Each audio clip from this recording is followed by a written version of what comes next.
Okay, the last little section in this introduction to chemistry is probably the trickiest thing that you'll do in this pack, and that is called ionic equations. So the first thing you need to consider is when you take something that is ionic and you put it into a beaker of water, what actually happens?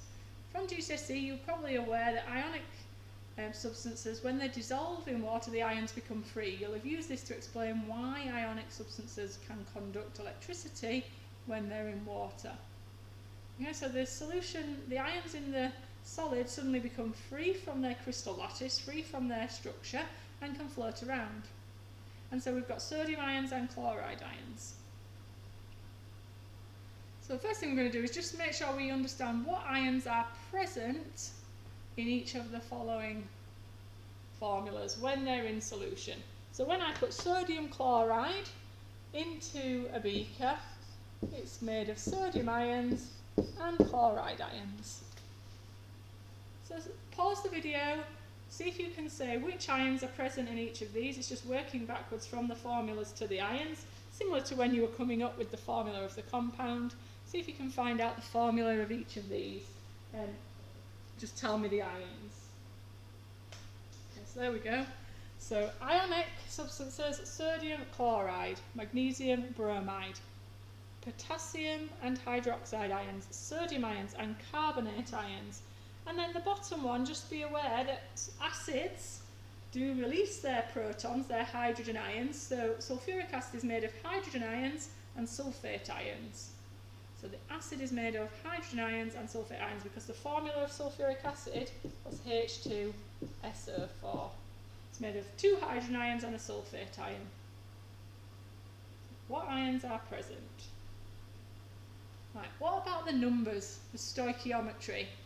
So often in a balanced equation there's more than one of the thing there, so we need to think about that and consider how many are actually present.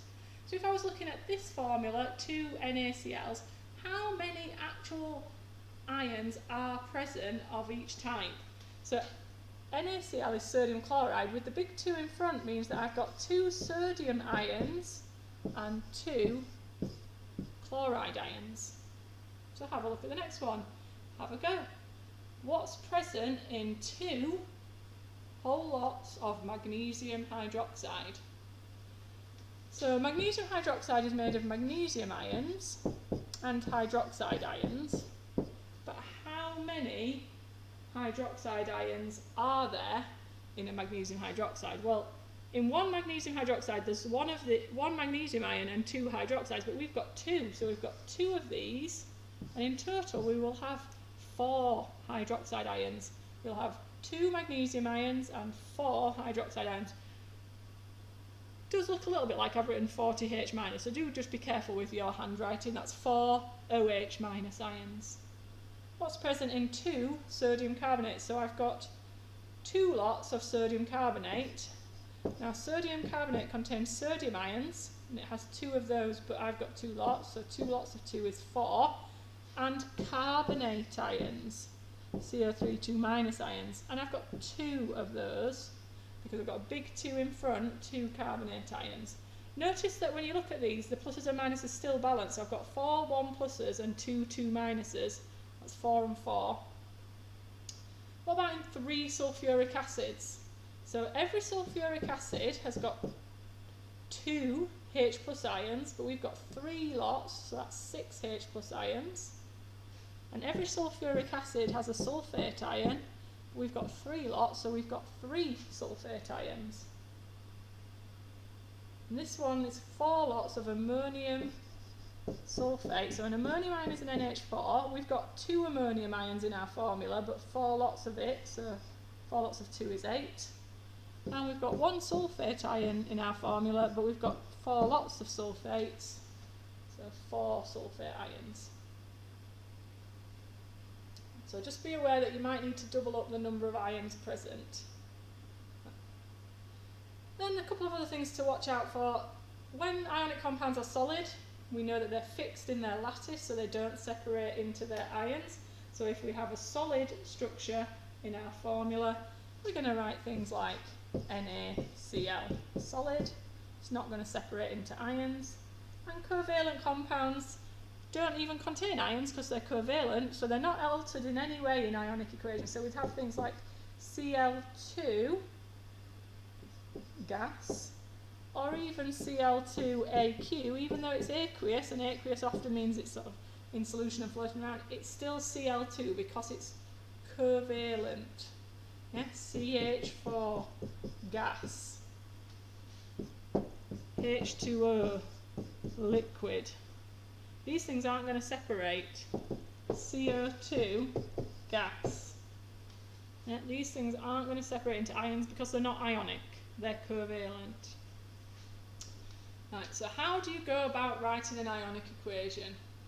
Well, you need to decide which things you can separate into ions and which things you can't. Separate them and then cancel ions that appear on both sides. We call those the spectator ions. It tells us that at the top.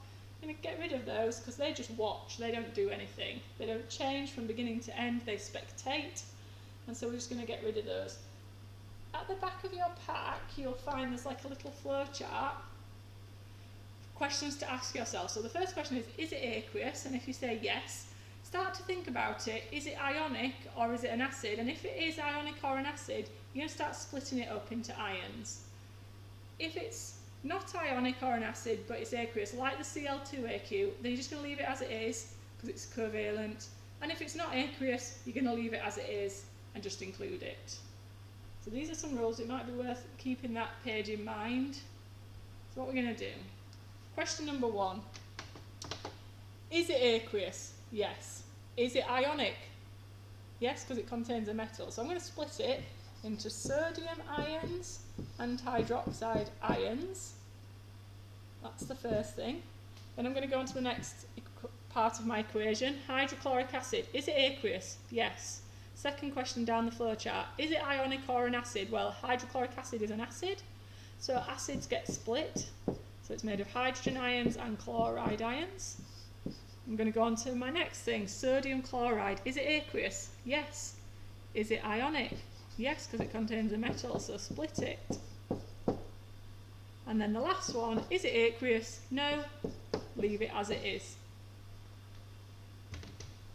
Cross out anything that's on the same on both sides. Sodium ions are on both sides. Na plus exists on both sides identically.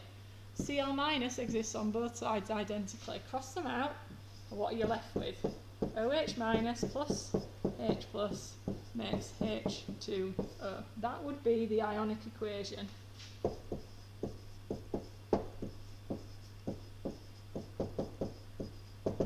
And our spectator ions.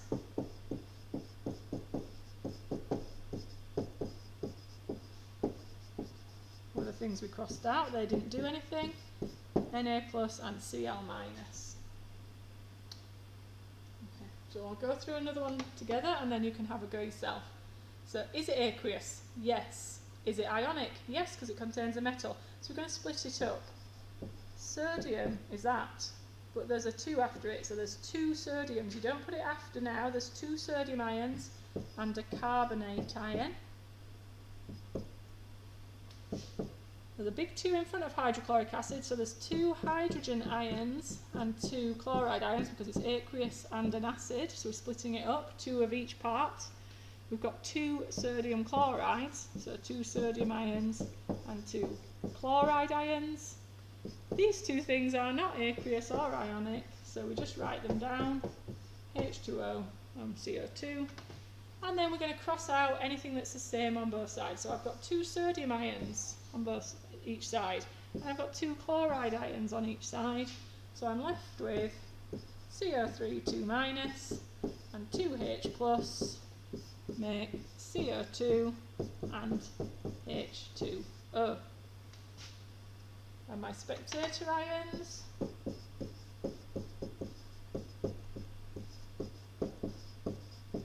are Na plus and Cl minus. Now what this tells the chemist later on is this reaction would work exactly the same if I chose to use potassium carbonate and sulfuric acid, because the potassium, the sodium and the chloride ions, they didn't do anything, so I could change those to other metals and other non-metal ions and it wouldn't affect the reaction. because the reaction is the carbonate ions reacting with the acid to make carbon dioxide and water. Right. I'm going to pause the video. I want you to have a go and see if you can come up with ionic equations for each of these three. Okay, so let's have a look at these then. The first one, I guess the little trick to try and catch you out, was that the magnesium carbonate at the start was actually solid and therefore cannot be split into ions because the ions are fixed in the lattice, and so we just leave it as MgCO3. So if something is solid, liquid or gas, we don't attempt to separate it. So MgCO3 is still MgCO3. This time only the chloride ions are spectator ions. That was the first one. In the second one, we split the silver nitrate, we split the sodium chloride, but silver chloride is a solid, so we don't split that. And we can see that silver ions and chloride ions make silver chloride. You may be familiar with this reaction. You will have done it at GCSE. It's the test for a chloride ion. You add silver nitrate, which is this thing here, silver nitrate, you add this.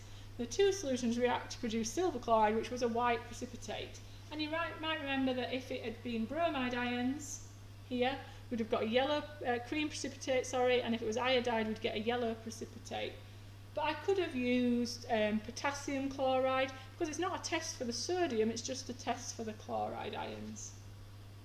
And then the bottom one, again, just watch out for a couple of things. Just because it's aqueous doesn't mean it's ionic. Br2aq is not ionic. Br2 is still covalent, it's made of only non-metals, and so Br2, but sodium iodide has got a metal and non-metal, so we split that. The sodium ions are going to cancel, and we get Br2 plus 2I minus goes to 2Br minus and I2. So the redox reaction. Bromine is stealing the electrons from the iodide ions to become bromide ions. Bromine is being reduced, the iodide ions are being oxidized. So that's our little section on writing ionic equations. This is something you're probably going to need to practice a little bit. There's plenty of examples that you can use in your packs.